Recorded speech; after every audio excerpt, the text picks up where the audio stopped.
Hello, my name is Tanya. This is the extra credit video for Chemistry 238. Today I'm going to be talking about the applications of organic chemistry. Organic chemistry has a lot of different applications that everybody uses in our daily lives. Things from preservatives and coloring and tastes in foods to pharmaceutical drugs. A lot of drugs that we use are created through the applications and the use of organic chemistry. Other things, such as plastics, are created through organic chemistry through different reactions, and that's obviously a very big part of our daily lives. We use that in almost everything that we have. Other things, such as the fuel that we use to drive our cars, pesticides used in farming, vitamins, cosmetics, these all are created through organic chemistry. Another application that I'm going to be talking about today is the creation of polyesters. Most of you are probably thinking that polyesters the first thing that comes to mind are clothes, and that's one of the applications of polyesters. Anything from like the pants that we wore in the 70s, the infamous polyester pants, to sweaters that we still use today. These are all made from polyesters, and I'm going to go through the mechanism of the reaction of how we make a simple polyester, and then different reactions and different components can make different polyesters, such as the ones that we use in clothes. So to begin, a polyester is, what is a polyester? Poly means many, and ester is a type of organic molecule. So it's a compound that has many esters.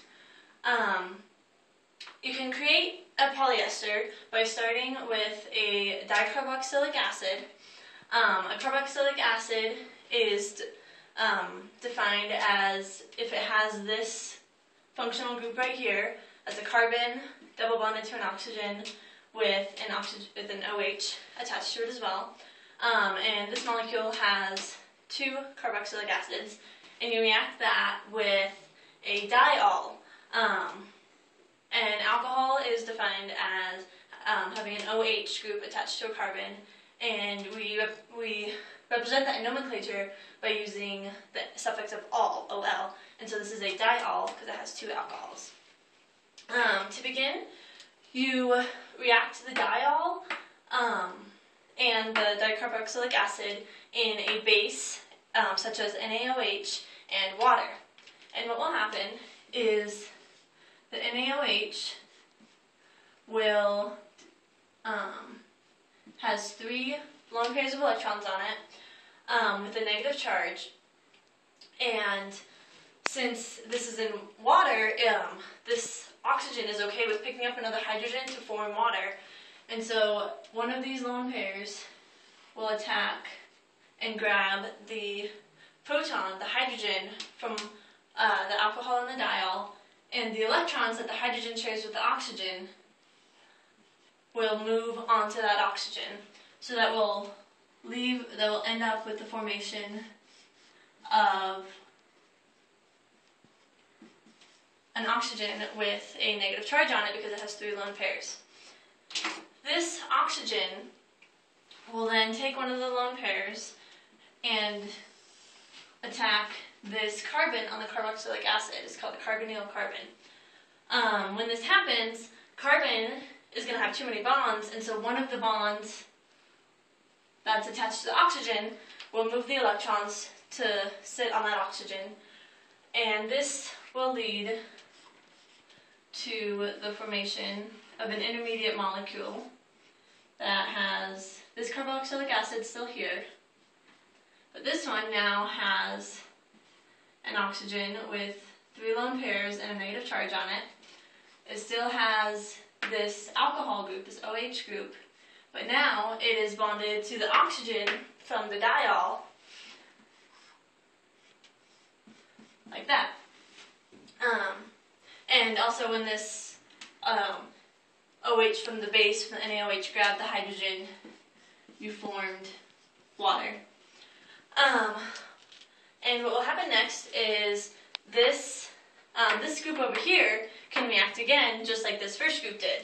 So another, this reaction is happening throughout the solution, and so another diol can go in and attack this carbon, and the same thing can happen again. And this will turn this dicarboxylic acid into this intermediate form on both sides of the carboxylic acid, on both carboxylic acids. To this one over here, and this one now has 3 lone pairs on this oxygen. It still has this OH group, and it now has another the diol groups onto it. So what's going to happen next is, although oxygen is fine having this charge on it, since there are protons in the solution in the water, this is okay. This wants to grab one of those protons.